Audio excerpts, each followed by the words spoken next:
That's it? Asked Slip angrily, extending both of her hands out to the side. I've dropped off the face of the world for nearly 3 years, and when I finally return home, all you can say is that you expected me to be dead?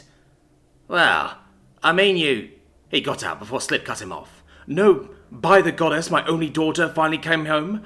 Nothing like that. What am I supposed to say? The man asked, looking anywhere but his daughter's face. Even if you were alive, it's not like I was a model dad. The only thing I gave you in the end was the strength to make it through this shitty life. No, you didn't, chided Slip loudly. You gave me trauma.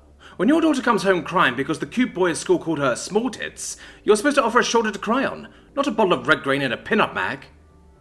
The world won't care how you feel, responded the dishevelled man in a tired tone. I couldn't just let you go around thinking that it would. Adam was silent. This devolved significantly quicker than he ever expected it to.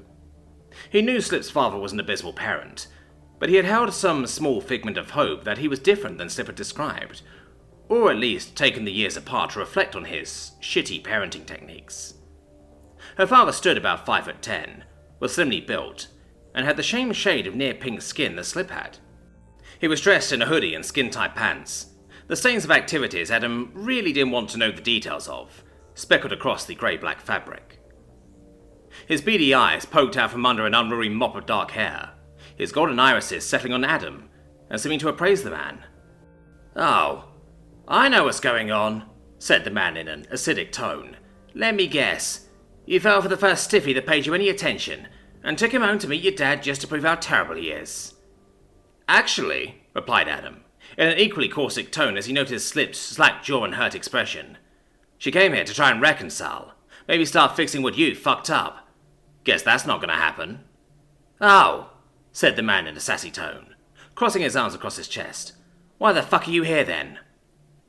Moral support, mostly, replied Adam with a shrug, continuing to stare down the man. I'm Adam, by the way. Thanks for asking. I didn't. I know. I just want to make sure you spell my name right for the militia report. What? Asked the man in confusion, backing away slowly as Adam straightened out and stepped toward him menacingly.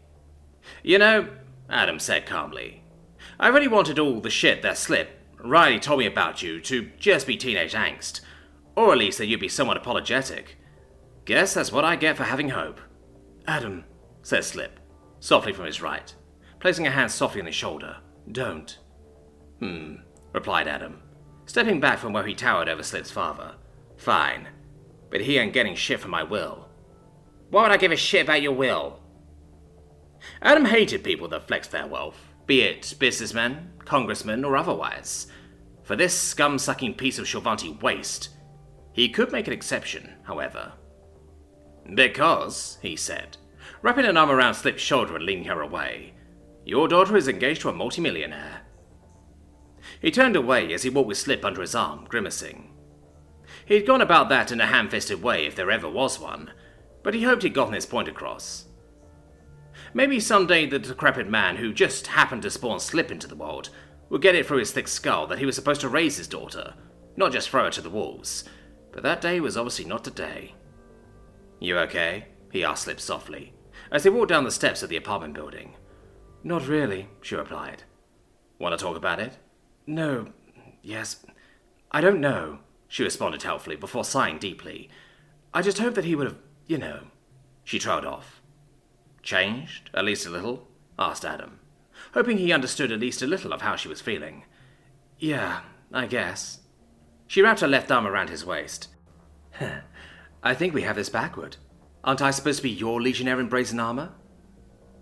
Not where I'm from, remember? He replied with a soft chuckle, turning his head down to face Slip, who was resting her head on his shoulder, the eyes of her eyes slightly blue from crying. Just because your world is backwards from all the rest doesn't mean you're right, she replied, a smile creeping wider around her small tusks. I mean, I know you're right, Adam said, his own smile breaking through, but it doesn't make it any less weird. Besides, you like it. Fuck off, said Slip affectionately, gently shoving him with her shoulder. It's almost dawn. Want to get breakfast? Fuck yeah. They only had finger food at the party last night, he replied, looking at the horizon over one of the buildings in the surprisingly cramped street they were walking down. The pre-dawn blue haze was just beginning to light up the day, along with more pedestrians beginning to enter the streets, walking to work, opening stores, and catching the occasional Travanti bus that dared to make its way down the tiny roadways. "How was that, by the way?" she asked, quirking a brow up at him as he looked back at her.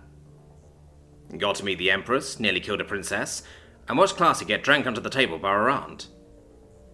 "Why is it that any time you're within 10 feet of a noble, someone ends up dead or nearly dead?"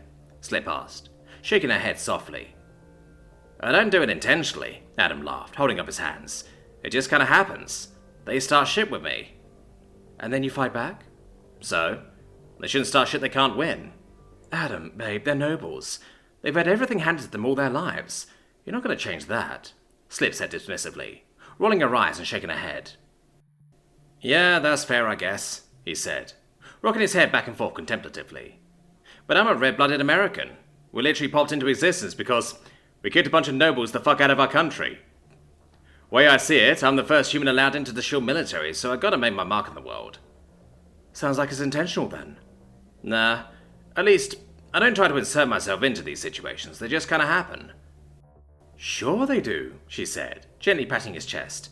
"Oh, hey, just up here is an awesome breakfast place run by a couple at Dixie that fled the Alliance.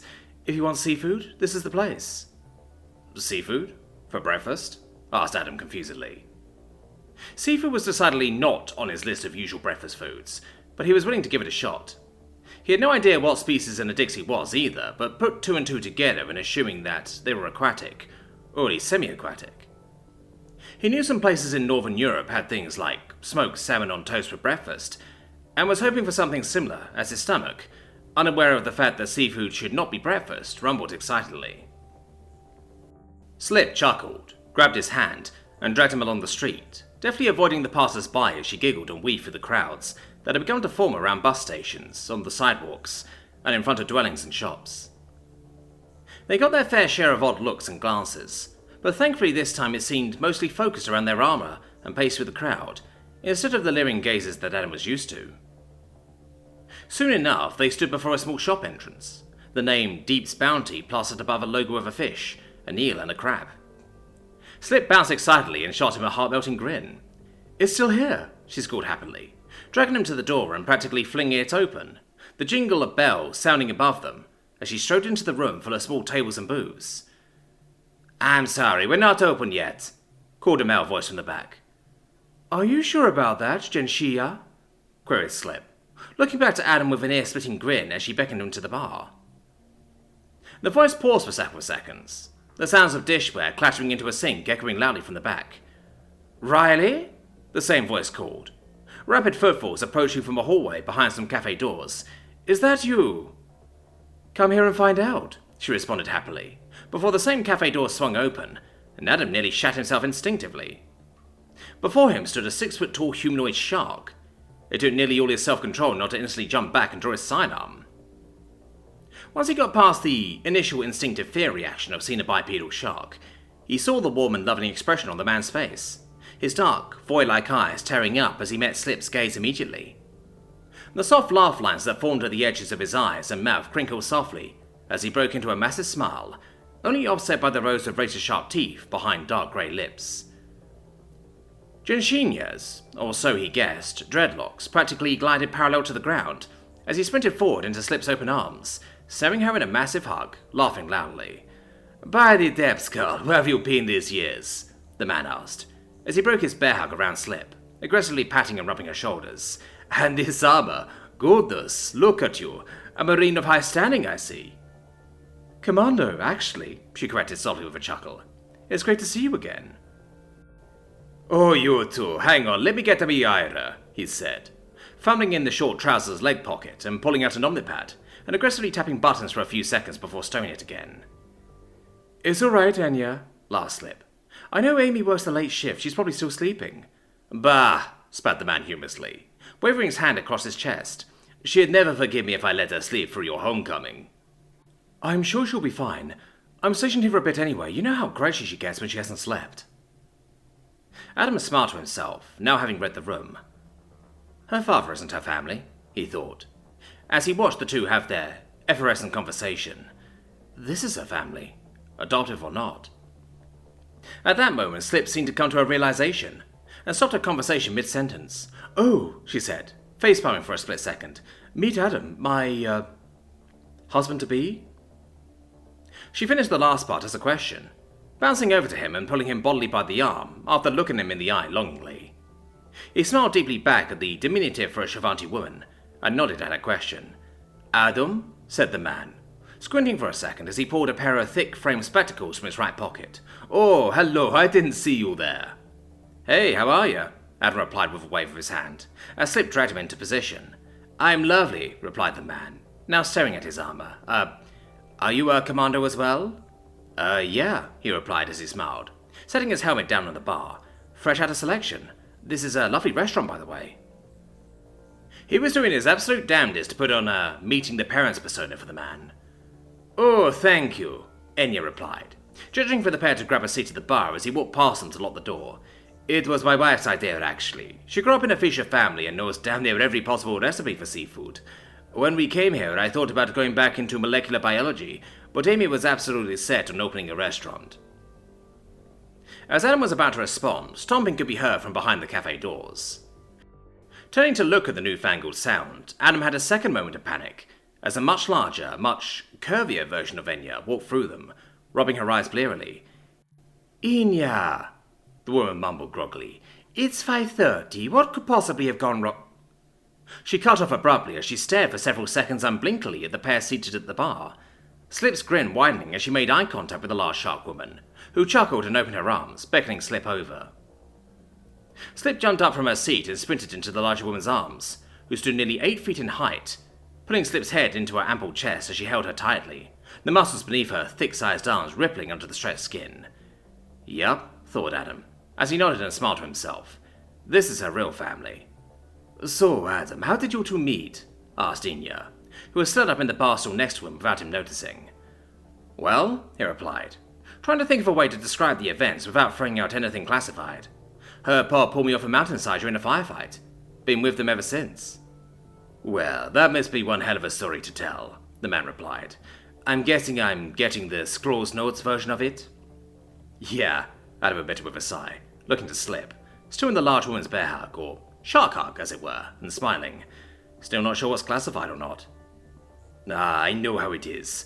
Quite a few off-duty Marines and interior agents come to our establishment before or after work, the smiling older man said with a wave of his hand. What's got you smiling so much? I haven't even fed the two of you yet.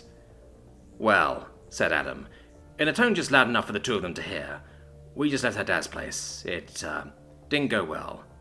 Gugh, spat Enya venomously. That disgusting little man. He should have allowed us to adopt her when we offered. I think he just wanted the government check for being a single parent. That tracks, Adam chuckled, after realizing he had just used an English idiom as the live man canted his head, his long dreadlocks that Adam now realized were actually tendrils flopping onto his shoulder. That makes sense. The few minutes I've been here, all I could think was how this felt a hell of a lot more like home for her. If only, Enya said, with melancholy evident in his voice. Even with her father keeping her, any time she was here, we made sure she had a place to complete her studies in peace, and food in her belly. When her father kicked her out, we wanted to offer her the spare room, but she disappeared before we could offer. Yeah, that's when Grim, our CO, found her. Ooh, yeah, Slip, Riley pickpocketed her and got away from her in the alleys, not knowing that Grim was using the pocket drone to watch her from the air. Direct recruited her to the pod then and there. It's good to know that someone saw the value in her. Unfortunately, there's not many opportunities to make it out of this place. It's that way where I grew up too. Small town outside of Colorado Springs. People live their whole lives practically on their ranch. Most guys get out by joining the military. You're from the planet Earth, yes? Asked Enya, cocking his head. Yeah, I am. I didn't know they were letting you join the military yet. They aren't, Adam chuckled, ending it there. Ah, say no more. The kind-hearted man laughed, waving a hand dismissively. Don't overshare and get yourself in trouble. Adam grinned. The atmosphere of this hole-in-the-wall restaurant of a forgotten boulevard in the slums of Crantori, rapidly becoming his new favorite place outside of Earth. While Slip's Shark People family were definitely jarring on first appearance, they greeted him with nearly the same enthusiasm as her. Within no time, they had started up the stove in the back, and were alternating who was out in the front talking with Adam and Slip, and who was in the back cooking. When the meal was finished being made, Enya called for Amy to join him in the back, and they returned carrying trays of dense-looking bread, glazed and breaded fish, filleted eel, and something that looked remarkably like smoked salmon, along with various steamed vegetables. The spices used on the meal filled the room with the heavy scent of sweet glaze, seared fish, and cinnamon. The pair smiled as they pulled in sliced pieces from the several different dishes, placing them onto large grey metal plates, dividing the contents semi-equally between the four. Of course, Amy, being an absolute mountain of a woman standing just shy of 8 feet tall, and looking like she weighed nearly 500 pounds of knotted sinew with a bit of give around her midsection, got a double helping. Digging into the food, he discovered the dense bread was actually something like a sweet wheat bread, meant to pile the fish glazed in what he guessed was an alien compote, blending the sweet fruit and bread with the slightly tangy fish slices. The vegetables, many of which were obviously kelp variants steamed and fried to different flavours and textures, were meant to be eaten with the smoked salmon-looking fish. The smoked fish tasted more like shrimp, if he had to put a finger on the particular flavour, but with the soft and chewy texture of a cold smoked salmon. For dessert, small cubes of eel were placed on their plates, followed by a drizzle of viscous green sauce that smelled like oranges. Taking a bite of the strange combination, he found the eel was naturally sweet, almost tasting like lemon meringue pie, combining with the sweetness and citrusy sauce to create a wonderful flavour that sent fireworks for his senses. The pair explained that the eel dish, called Vertrunlinkia, was native to their homeworld, and they had to special order it, taking weeks or months to actually make it to their doorstep. It was a delicacy they kept around for special occasions. The eel was cold frozen in the back, ready for them when needed. Inya explained that the eel naturally feasted on the glucose-producing underwater fruit, and would store the sugars in its fat layers for the winter, when the fruit was much less plentiful. By the end of the meal, the owners of the establishment, having told him many stories about young Slip, both embarrassing and not, much to her displeasure, Adam was stuffed. Then Amy got a call on her Omnipad, gruffly responding, talking and seeming to deflate. By the time she hung up, she was cradling her head in her palms on the table, her chin shaking as she held back tears. "What's wrong?" asked Adam, after hesitating for several seconds. "It's not a problem for you," the large woman responded, wiping her eyes and straightening. "We're just a bit behind on bills, that's all." "How far?" asked Slip, eyes narrowing. The large shark woman and Slip's adopted mother sighed deeply and looked to the ceiling. "Enough to make me worry about whether or not our doors will be open by next month. I'm sure we'll figure something out, we always do," she said, reaching out and holding Inya close to her chest. "What's the total you need to pay off?" asked Adam, interrupting Slip, who was about to speak. "That's not your worry, Adam," Amy replied with a wave of her hand. "Amy, I know I'm new around here, but Riley cares about you deeply, which means I care about you. So please, just tell me." The shark woman blinked her large eyes before sighing and slumping her shoulders. If you factor in the mortgage, just under 300,000 credits." Adam whistled as he leaned back in his stool, putting out his own Omnipad and credit chit. "Adam, please, you don't have to," blurted Inya, practically jumping to smack the device from his palms. He dodged the swipe easily, and opened the account screen for his military pay, which should have the money from Princess Arduino in it, having watched the Empress verify the payment in person the night before. "Listen, I can't tell you how, and I can't tell you why," Adam stated bluntly, pulling up the account transfer screen. "But I've fallen into a bit of money recently, so here's what's going to happen. You're going to say thank you, and you're not going to ask questions. Type in your Tshirt account info, and I'm going to transfer a tiny bit of money into your account. If nothing else, it'll help you make it through the next month, but hopefully longer." Amy glanced to Inya, who looked pained, but nodded softly after a second, before Amy took the device in her massive palms. Adam, in point of fact, was not going to transfer just enough for them to make it to the next month. He was going to transfer enough to abolish their debt outright. He had 10,020,000 credits in his account right now, more than enough for him to live off of the rest of his life, or so he'd been led to believe. Spending a few $100,000 to invest in a small business, particularly one that was responsible for easing the burden of Slip's life growing up, it was a clear no-brainer for him. He glanced at Slip as he accepted the device back from Amy, now with her account information typed into the bar. Slip was gazing at him with a smirk and a raised brow. Her eyes, however, were beaming. She knew exactly what he was about to do. He shot her a wink before turning and looking down at the device. Amy's own device chirped in her pocket, as she sighed audibly. "If any of the girls from my old squad saw me accepting charity from Riley's husband-to-be, they'd laugh me out of the unit," she groused. "But I do thank you, Adam. Anything will help us right now." "Don't worry about it," responded Adam with a grin, before realization hit him. "Wait, you were military?" Yeah, she murmured, rubbing her arm. "Alliance Special Forces. I switched sides when they wanted us to make a local village that supported the Imperium disappear." "I switched sides when some local rebels were going to kill an unarmed shore soldier. She's the one who got me in with the unit," replied Adam with a smile. The larger Dixie had been clearly uncomfortable admitting that she served on the opposite side of the fight, and with the standard Imperial mindset, he couldn't blame her. As soon as he admitted he also fought against the Shorvanti at one point, he saw the pained expression in her deep, dark eyes soothe, replaced with understanding and recognition. "It's good to know I'm not alone," Amy replied, Enya rubbing her arm soothingly. Shortly after, Amy headed back to bed, and Enya needed to open the shop, so the pair bid the owners of the restaurant goodbye, and thank you for the lovely meal, being told to come back any time. As Adam and Slip left the joint, he heard Amy fumbling for her pockets before a cry sounded. Huh? This can't be right. You two, wait! It was too late. Adam and Slip had both activated their jump kits and bounded to the roof, unwilling to let her talk him down from his massive debt relief. Kneeling on a rooftop to the side of the restaurant behind a low parapet wall, the pair giggled quietly as they watched Amy frantically turn back and forth, looking up and down the street as Enya came out and said something inaudible, touching his wife's shoulder. Turning back and chittering loud enough to be heard, but not loud enough for Adam and Slip to make out what was said, Amy showed her husband the device, gesticulating wildly as Enya sank to his knees, half sobbing, half cackling like a madman. After several minutes of standing outside looking for the commandos, they returned back inside, Enya being bridal carried through the threshold by a smiling Amy. "Goddess damn it, I love you so much," exclaimed Slip, tackling Adam to the deck and practically mauling him with kisses. "Hey, I love you too," Adam got out between kisses, before he noticed her rapidly unzipping the front of her suit. "Oh,"